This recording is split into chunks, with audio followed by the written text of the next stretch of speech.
வணக்கம்.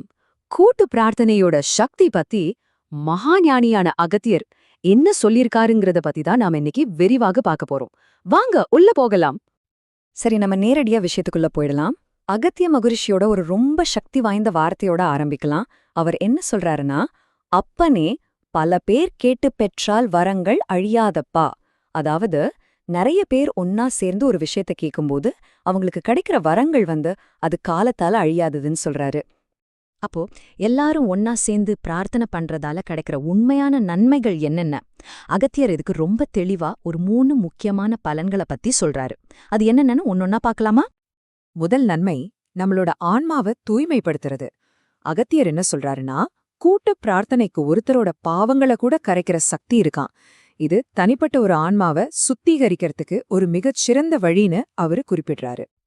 பாவங்கள் நீங்கிறது ஒரு பக்கம்னா, இன்னொரு பக்கம் பாத்தீங்கன்னா இந்த பயிற்சி ஒவ்வொருத்தரோட ஆன்மீக ஆற்றலையும் அதிகரிக்குமா. இது வெறும் பாவத்தை குறைக்கிறது மட்டும் இல்ல, நம்மளோட சக்தியை கூட்டுற ஒரு விஷயமாவும் இருக்கு.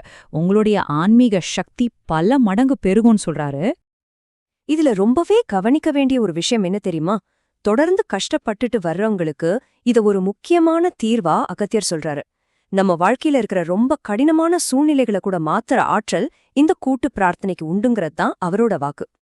இந்த சக்திக்கு பின்னாடி இருக்கிற தர்க்கம் ரொம்ப எளிமையானதுதாங்க. ஒரு தனிப்பட்ட குரல் இறைவன் கிட்ட கேட்கறத விட பல குரல்கள் ஒன்னா சேர்ந்து மன்றாடும்போது அது இறைவனோட செவிகளை ரொம்ப சுலபமா சென்றடையும். இதுதான் ஒற்றுமையோட உண்மையான சக்தி. இப்போதான் அகத்தியர் ரொம்பவே ஆச்சரியமான ஒரு ஒப்பீட்டு நம்ம முன்னாடி வைக்கிறாரு. கூட்டு பிரார்த்தனைய நம்ம ரொம்ப உயர்வா மதிக்கிற மற்ற ஆன்மீக பயிற்சிகளோட அவர் ஒப்பிட்டு பேசுறது நிஜமாவே ரொம்ப சுவாரஸ்யமான ஒண்ணு. எங்கேதான் அவர் ஒரு ரொம்ப முக்கியமான, சொல்லப்போனா ஒரு தைரியமான விஷயத்தையே சொல்றாரு. தனி ஆளா பண்ற தவம், வாசி யோகம் சொல்ற மூச்சு பயிற்சி, அப்புறம் ஆழமான தியானம், இது எல்லாத்தையும் விட கூட்டு பிரார்த்தனைக்கு சக்தி அதிகம்னு சொல்றாரு. இது நாம வழக்கமா நினைக்கிற ஆன்மீக பயிற்சிகளோட வரிசைய மாத்தி யோசிக்க வைக்குது இல்லையா? இந்த சக்தியோட அபரிமிதமான வளர்ச்சி அகத்தியர் சொன்ன போதனைகள்லே ரொம்ப ஆச்சரியமான ஒரு உண்மையை நோக்கி நம்மள கூட்டிட்டு போகுது.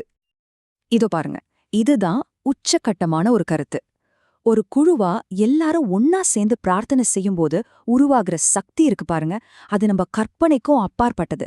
அந்த சக்தி ஒருத்தரோட தலையெழுத்தையே மாத்தக்கூடிய வலிமை கொண்டதுன்னு அகத்தியர் சொல்றாரு. இது எவ்ளோ ஆழமான ஒரு விஷயம்.